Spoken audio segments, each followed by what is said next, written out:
Hello friends, રીપી લર્નિંગમાં હું પિયુષ વસાવા તમારું સ્વાગત કરું છું. ગયા લેક્ચરમાં આપણે જેડબલઈના સ્પેશિયલ એમસીક્યુનો પહેલો ભાગ જોયો.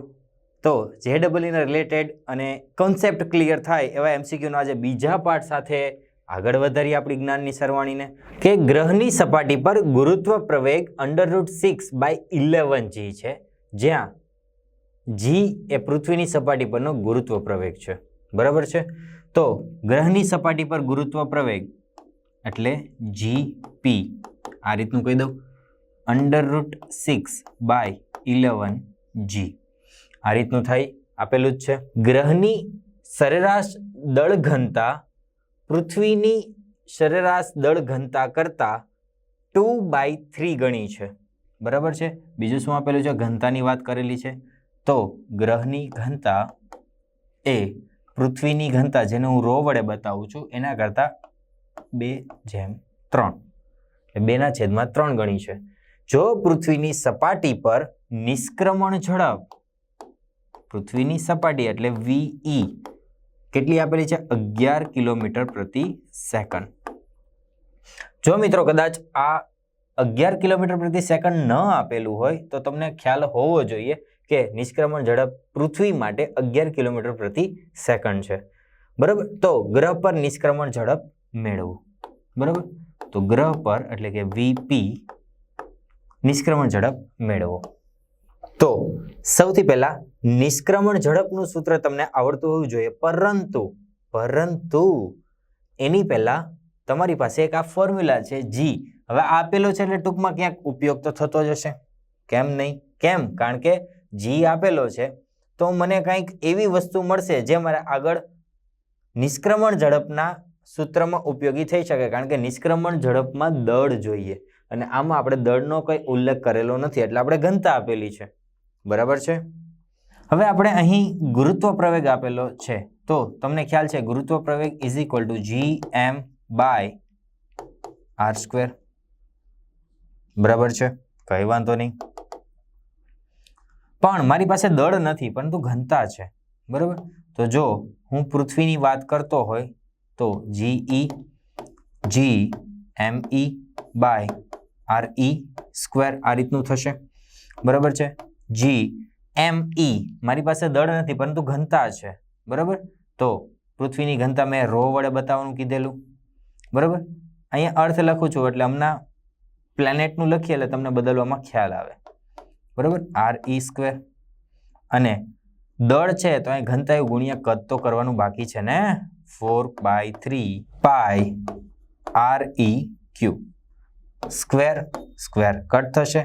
ફાઇનલી પૃથ્વી પર ગુરુત્વ પ્રવેગ GE = 4/3g ρ/RE આટલું આવશે. તો હવે હું પ્લેનેટની વાત કરતો હોઉં તો GP, ફરીથી આ ગણતરી ન કરીએ, આમાં જ આપણે બદલી કાઢીએ. G ρP આવશે અહીંયા πRP. ઓકે, કઈ વાંધો નહીં. બંનેનો ગુણોત્તર લઈ લો. કેમ? કારણ કે મને ગુણોત્તર આપેલો છે. બરાબર. તો G/GP = ગુણોત્તર લેતા 4/3 કટ થશે, G કટ થશે, π કટ થશે. ફાઇનલી મારી પાસે બચશે ρ × RE ને અહીંયા પ્લેનેટ છે ત્યાં ρP × RP. આવી રીતનું કંઈક મારી પાસે બચશે. હવે હું RE/RP ને કરતા બનાવું છું. કેમ? કારણ કે આગળ હું જ્યારે નિષ્ક્રમણ ઝડપની ગણતરી કરીશ ત્યારે મને દળ ઘનતામાંથી મળી જશે, પરંતુ તમે જોઈ શકો કે ત્રિજ્યાનો ઉલ્લેખ નથી. ઓકે, તો ત્યારે મારે ત્રિજ્યા ઉપયોગી આવે એટલે હું ત્રિજ્યાને કરતા બનાવું છું. RE/RP = G × ρP/GP × ρ. આવું કંઈક મારી પાસે બચે છે. ઓકે, કાંઈ વાંધો નહીં. આ એક પડાવ પૂરો થઈ ગયો. આપણે હવે એક નવા પડાવ તરફ આગળ વધીએ. હવે મારી પાસે નિષ્ક્રમણ ઝડપનું સૂત્ર છે V √2g/r. ઓકે, પણ અહીંયા મને ગુરુત્વ પ્રવેગનો વાત કરેલી છે, તો મારે શું કરવું પડે? ઉપર નીચે r વડે ગુણીશ. બરાબર. આ થઈ ગયું જી, અથવા તમને ડાયરેક્ટ √2g r આ યાદ હોય તો પણ ચાલે, કઈ વાંધો નહીં. હવે જ્યારે પૃથ્વીની વાત કરતા હોય ત્યારે જી ન લેતા આપણે પૃથ્વીનો ગુરુત્વ પ્રવેગ એટલે GE લઈએ છીએ અને r ન લેતા આપણે પૃથ્વીની ત્રિજ્યા લઈએ છીએ. તો એ જ હિસાબે પ્લેનેટ એટલે કે ગ્રહની વાત કરીએ તો √2 GP/RP. બરાબર છે. આ બંનેનો ગુણોત્તર લઉં છું હું તો VE/VP ઇઝ ઇક્વલ ટુ આખું અંડરરૂટમાં જ આવશે GE/RE અને GP/RP. આવું કંઈક ફાઇનલી મારી પાસે આવશે. GP/GE એટલે કે ખાલી G આપને રેશિયો ખબર છે, પણ RE/RP નથી ખબર, એટલે જ આપણે આ ફાઇન્ડ કરેલું, આની કિંમત છે જ મારી પાસે RE/RP. તો GE/GP એઝ ઇટ ઇઝ રાખું છું અને RE/RP ની કિંમત છે એ GE/ρP છેદમાં GP/ρE. બરાબર, ખાલી છે આપણે પૃથ્વી માટે લીધેલા, જેમાં અહીંયા E વડે બતાવ્યા છે. બરાબર છે, કઈ વાંધો નહીં. હવે તમે જુઓ GE એનો વર્ગ થશે અને બહાર નીકળી જશે, તો GE બહાર નીકળી ગયું. GP વર્ગ થશે, અંડર કેન્સલ થશે અને બહાર જતા રહેશે, તો માત્ર ને માત્ર અંદર શું બચશે? GE નીકળી ગયા તો ρP, GP નીકળી ગયા તો ρE. બરાબર, ρE એવું બચે છે. તો GE/GP આપેલું જ છે આપને GE/GP. તો આને હું નીચે લઈ જઈશ તો આ ઉપર જશે એટલે 11/√6 11/√6 આની વેલ્યુ આ અંડરરૂટમાં આવશે. ρP/ρE એટલે 2/3. આ આખી વેલ્યુ મળે છે VE/VP ના બરાબરમાં. બરાબર છે, તો VE ની કિંમત મારી પાસે છે 11/VP ઇઝ ઇક્વલ ટુ 11/√6 અને અહીંયા આવશે 2/3. VP એને હું કરતા બનાવું તો ઉપરની સાઈડ જતું રહેશે, અહીંયા 11 કટ થશે. VP ના કરતા બનાવવું છે તો મારે વ્યસ્ત પ્રમાણ લઈ લઉં એટલે નીચેના બધા ઉપર આવશે. તો VP ઇઝ ઇક્વલ ટુ ઉપર જશે એટલે √6 ગુણ્યા અંડરરૂટમાં 3/2 આ રીતે આવશે. બરાબર, હવે 3/2 એનો ભાગાકાર કરીને અંડરરૂટ કાઢવામાં તકલીફ પડે તો આપણે અહીંયા શું કરશું? √6 છે એને બદલે હું √3 ગુણ્યા √2 પણ કહી શકું એટલે √6 જ આવે ને, અને ઉપર તો √3/√2 આ રીતનું છે. √2 કેન્સલ, √3 ગુણ્યા √3. તો ફાઇનલી મને ગ્રહ પરનો નિષ્ક્રમણ ઝડપ કે વેગ મળે છે એ છે 3 કિલોમીટર/સેકન્ડ. આવો કંઈક જવાબ મળે છે, જે છે મારો ઓપ્શન સી. ઓકે, બહુ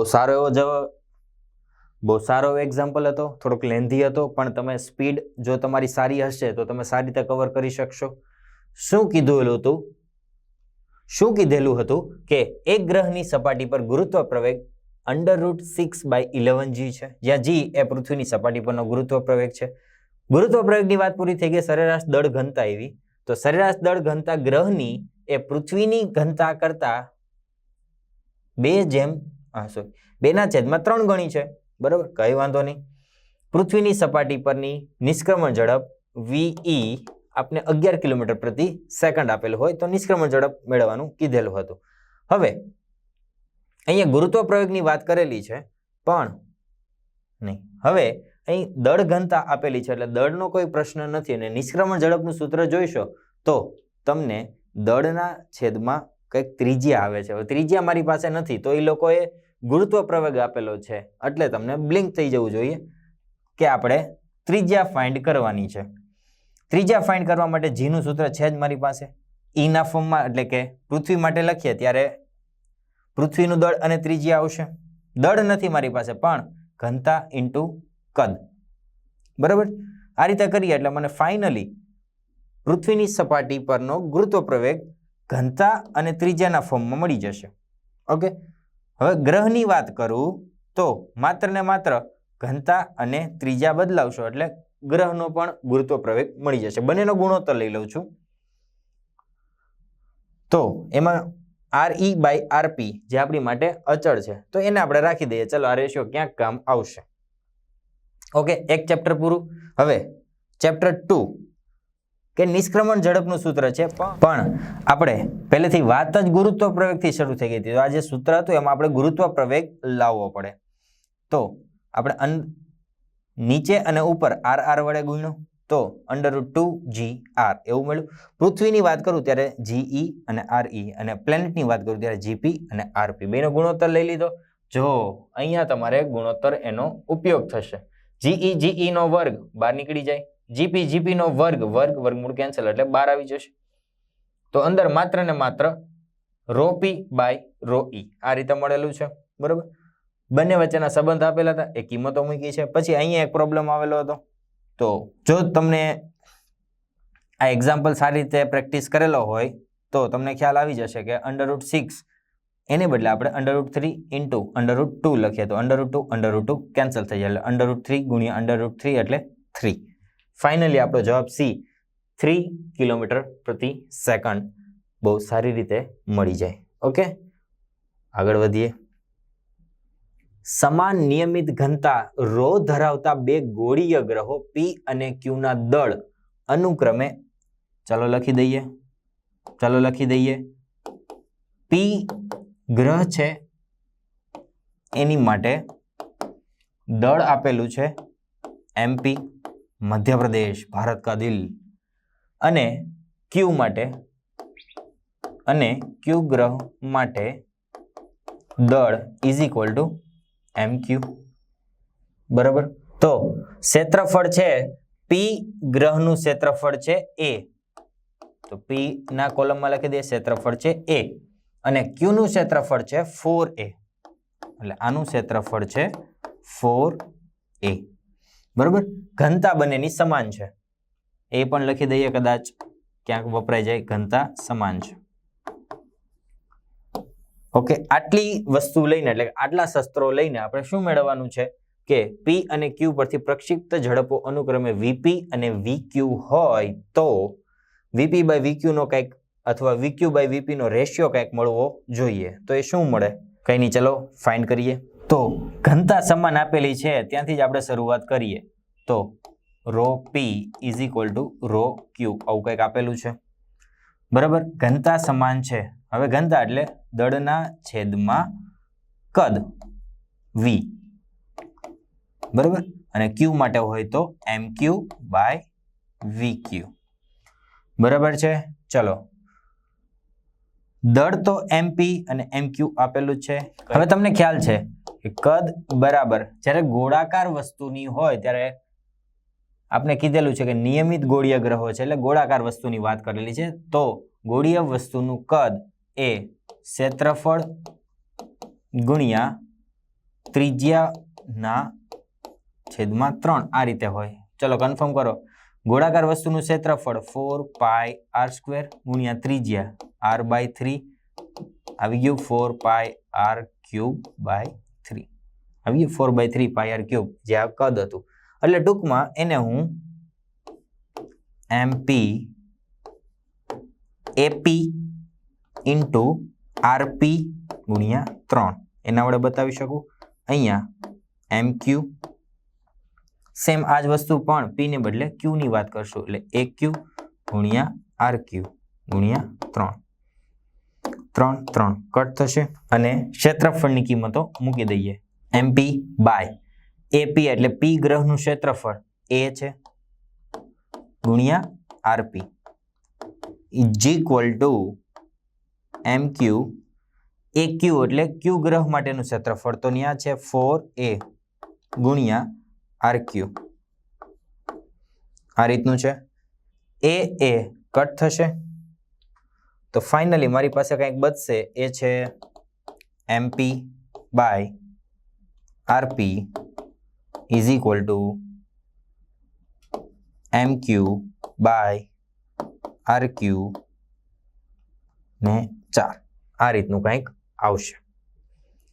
ઓકે, ચલો હવે કંઈથી સાદું રૂપ આપી શકાયું છે નહીં, તો આને આપણે જમામાં રાખીએ અને હવે વાત કરીએ મૂળ મુદ્દાની, તો કે P અને Q પર પ્રક્ષિપ્ત ઝડપો. પ્રક્ષિપ્ત ઝડપ V is equal to √2gm by r.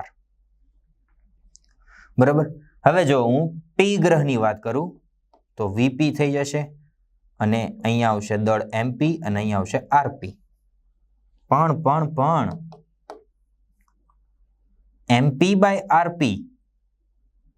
By RP એની વેલ્યુ તો છે મારી પાસે, તો 2g એ તો એઝ ઇટ ઇઝ જ છે, માત્ર આ બે જ વેલ્યુ છે મારી પાસે, એ લખી દઉં MQ બાય 4RQ.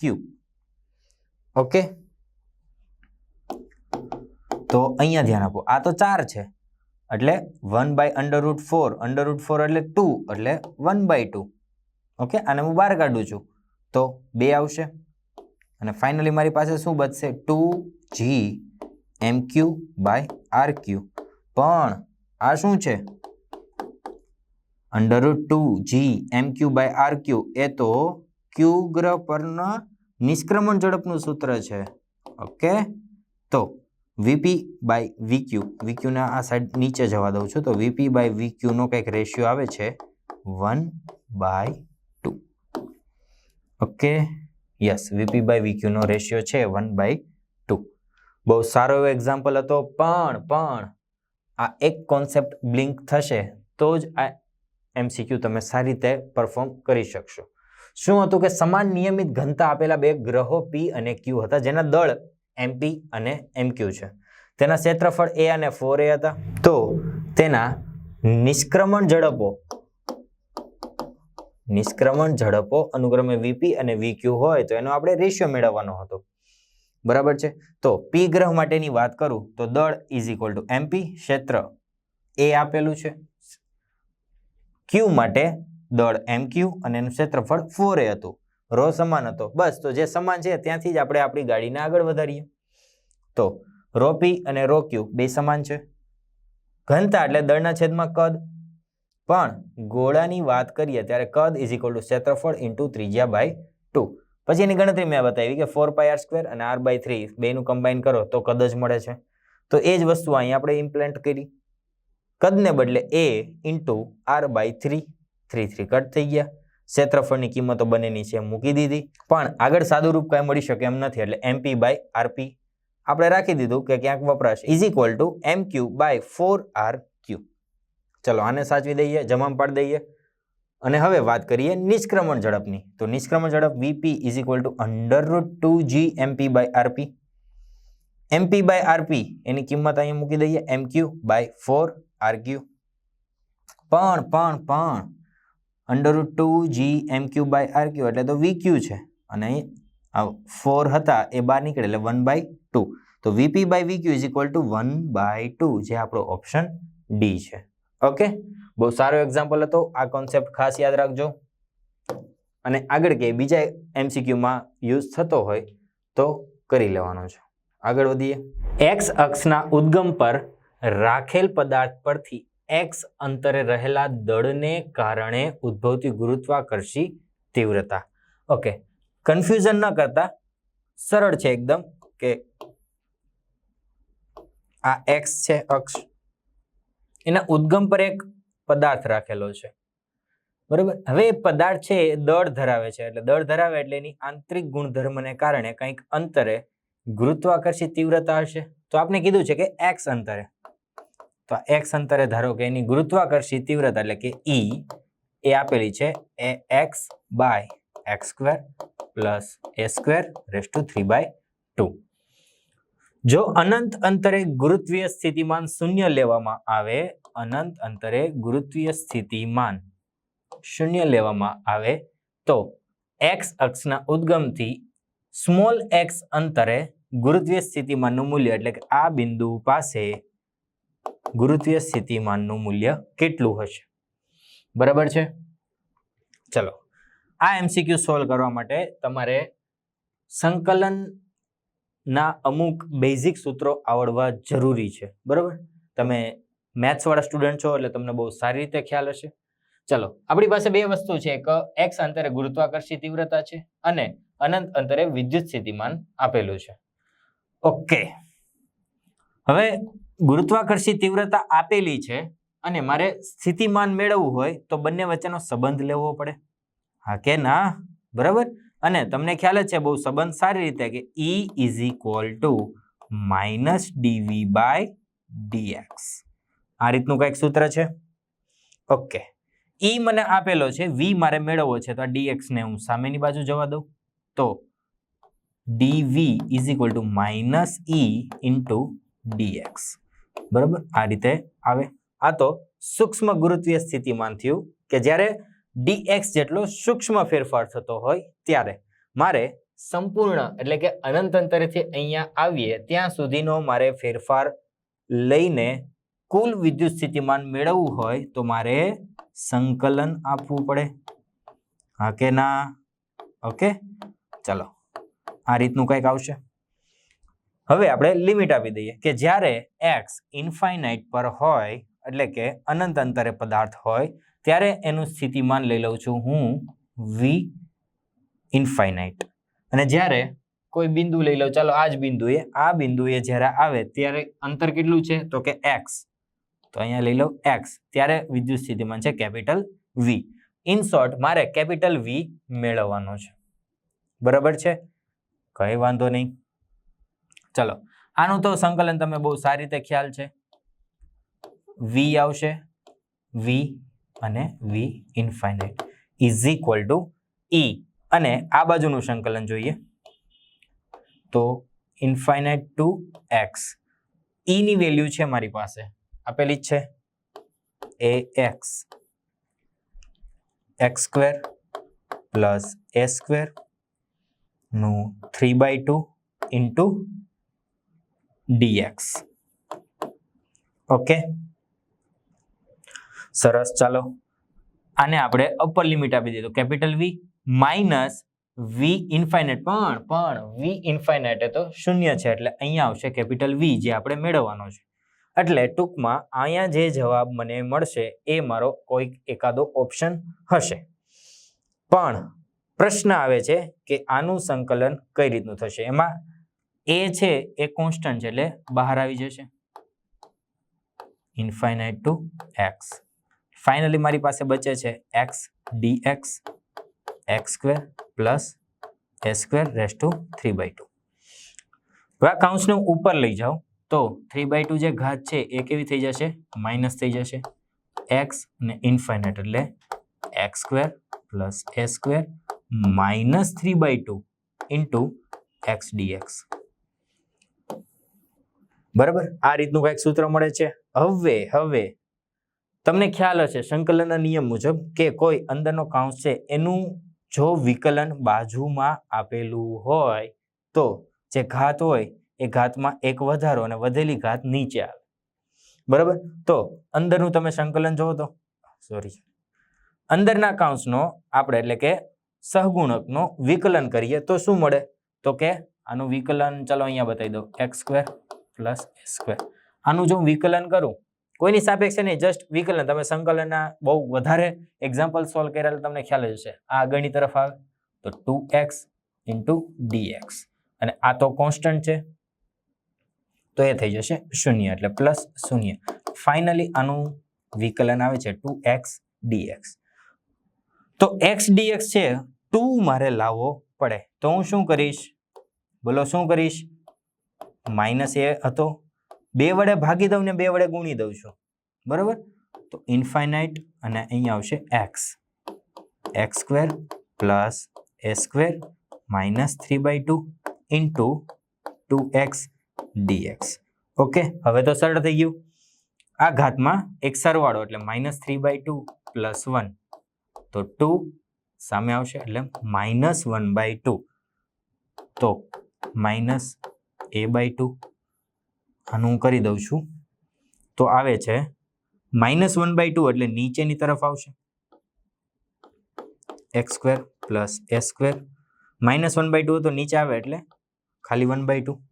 ઓકે, અને નીચે જે આપણી ઘાત બચેલી હોય નીચે આવે તો -1 અને છેદમાં 2 એટલે ઉપર આવી જશે. ઓકે, આ માઇનસ કટ થશે અથવા માઇનસ પ્લસ કહી શકો તમે. 2 કટ થશે. બરાબર, અને ઇન્ફાઇનાઇટ થી એક્સ તો છે જ.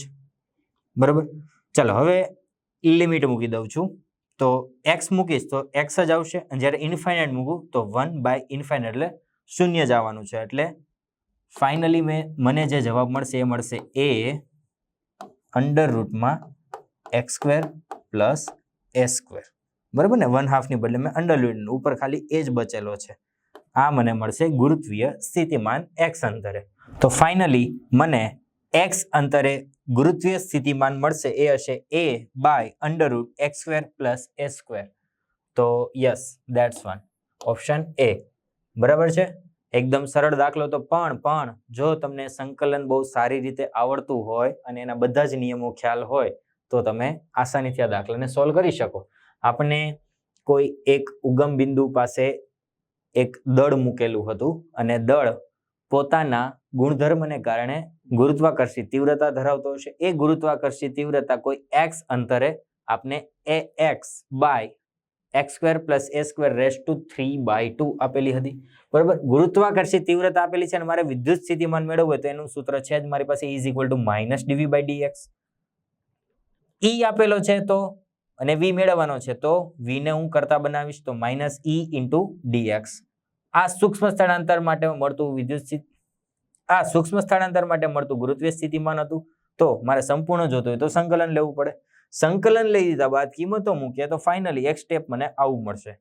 તો હવે પ્રોબ્લેમ આવ્યો, આને આપણે ઉપર લઈ જઈએ તો -3/2 આવે. પછી તમને સંકલનનો એક નિયમ યાદ આવવો જોઈએ કે અહીંયા કોઈ મારી પાસે એક રાશિ છે, અહીંયા મારી પાસે કોઈ એક ઘાત ધરાવતી રાશિ હોય અને એના સહગુણકનું વિકલન જો એની બાજુમાં થતું હોય તો એના ઘાતમાં એક વધારો થાય અને વધેલી ઘાત નીચે આવે.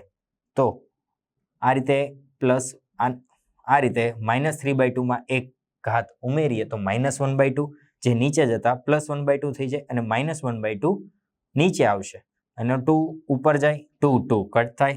ફાઇનલી મને v મળે છે a/x² પ્લસ s²⁻².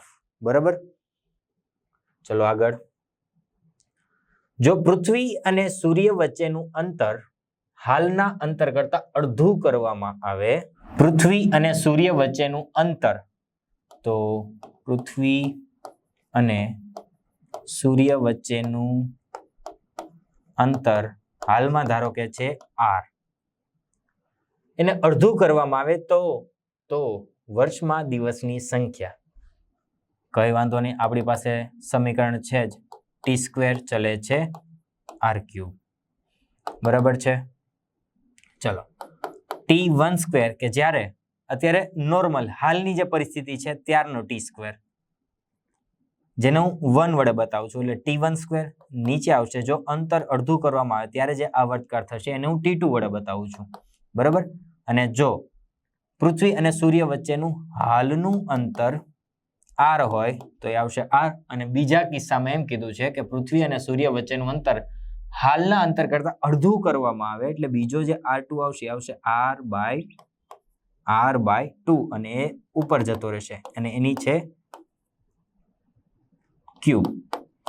તો r t1² t2² = 2 ક્યુબ. બરાબર છે, કઈ વાંધો નહીં. હવે આ સ્ક્વેરને હું દૂર કરું, આ સ્ક્વેરને મારે દૂર કરવો હોય તો સામેની સાઈડ 2√3/2 આવું આવશે. બરાબર, ચલો. પણ t1 એટલે હાલના સમયે જે દિવસની સંખ્યા છે કેટલી છે તો કે 365 છેદમાં t2 = હવે આ 2/3/2 એટલે તમને ખ્યાલ છે 2/3/2 એટલે 2/3 અને 1/2 આ રીતે લખી શકાય. 2/3 એટલે 8 અને 1/2 એટલે √ બરાબર, એને 2√2 વડે પણ બતાવી શકું, બરાબર ને, કારણ કે 4 દુ 8. તો આનું આવશે 2√2. ચલો, માત્ર હું આની કિંમત મેળવું તો મને ડાયરેક્ટ મારો જવાબ મળી જશે 365/2√2. ઓકે, તો T2 ની વેલ્યુ હવે આપણે ગણતરી થોડી કરવી પડશે. 365 ને 2, 2 × 2 8 દુ 16, 5 એટલે 2 અને પોઈન્ટ ઉતારવો પડશે. તો 182.5 182.5 છેદમાં √2. अब क्या लोचाया नहीं? चलो आज ગણતરીને આગળ વધારીએ. √2 ની બદલે હું 182.5 એની બદલે હું 1.41 પણ લખી શકું, બરાબર ને? તો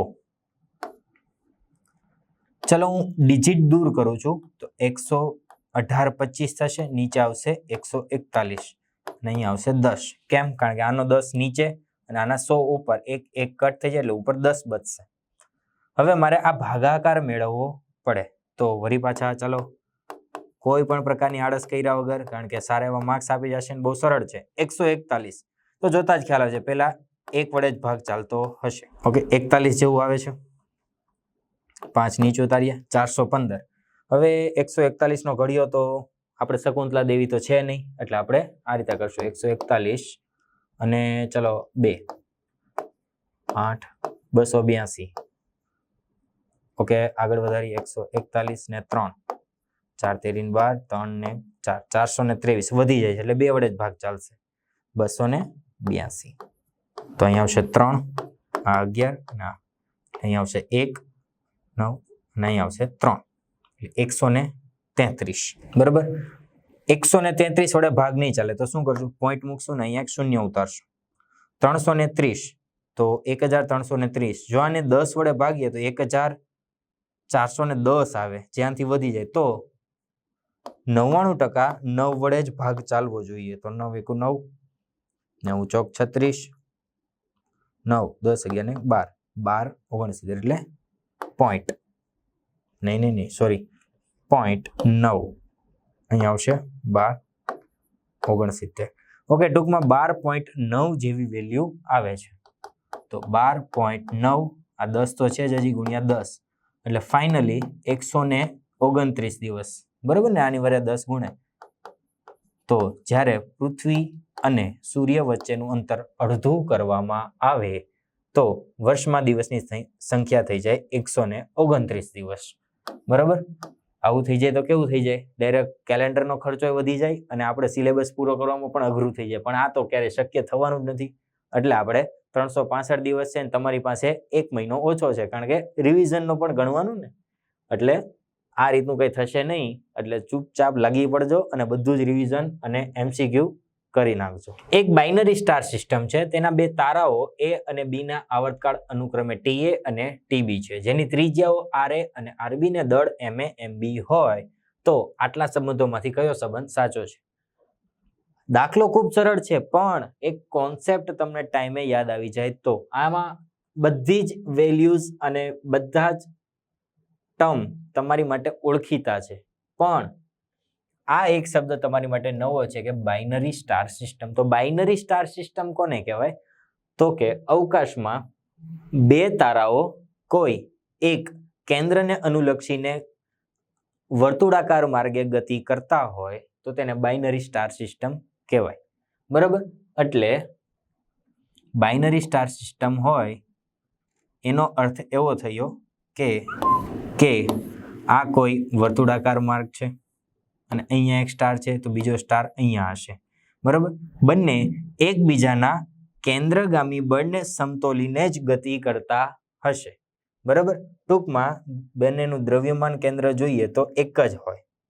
બરાબર, અને દ્રવ્યમાન કેન્દ્ર એક હોય તો M1 R1 આ અહીંયા M1 R1 છે, M2 R2 છે.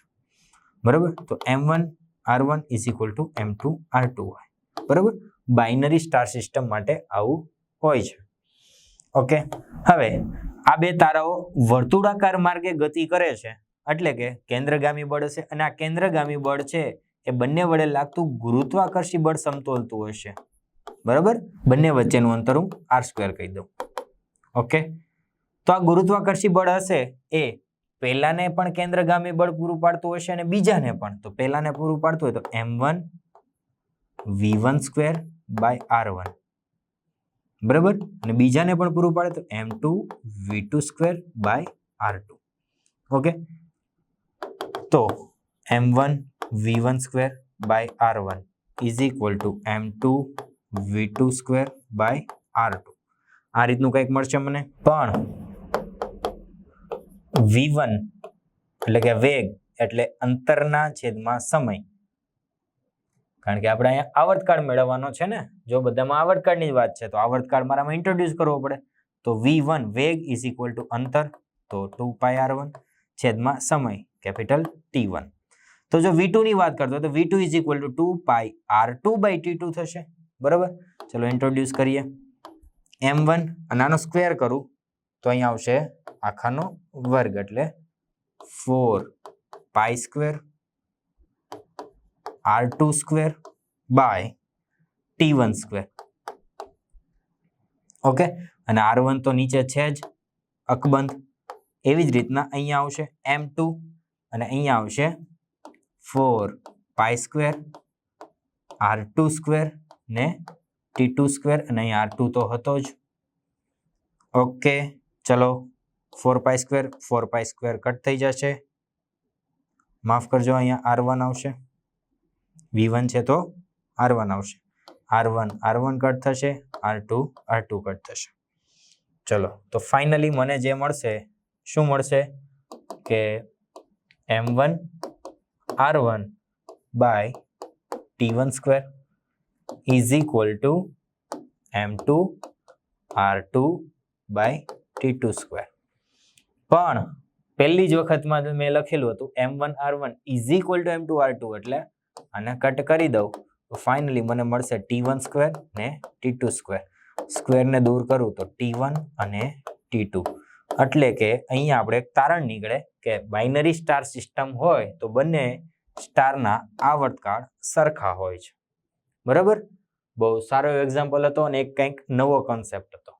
ઓકે, આ રીતે આજે આપણે JEE સ્પેશિયલનો બીજો ભાગ પૂરો કર્યો અને થોડાક નવા પ્રકારના MCQ નવા ટર્મ સાથે જોયા. તો તમે આશા છે કે તમને બધી જ સમજ પડી ગઈ હોય. જો ન સમજ પડી ગઈ તો અમારા કોન્ટેક્ટ કરો અને તમારા કોન્સેપ્ટને ક્લિયર કરો. તો ત્યાં સુધી લખતા રહો, વાંચતા રહો, મહત્તમ MCQ સોલ્વ કરો. All the very best.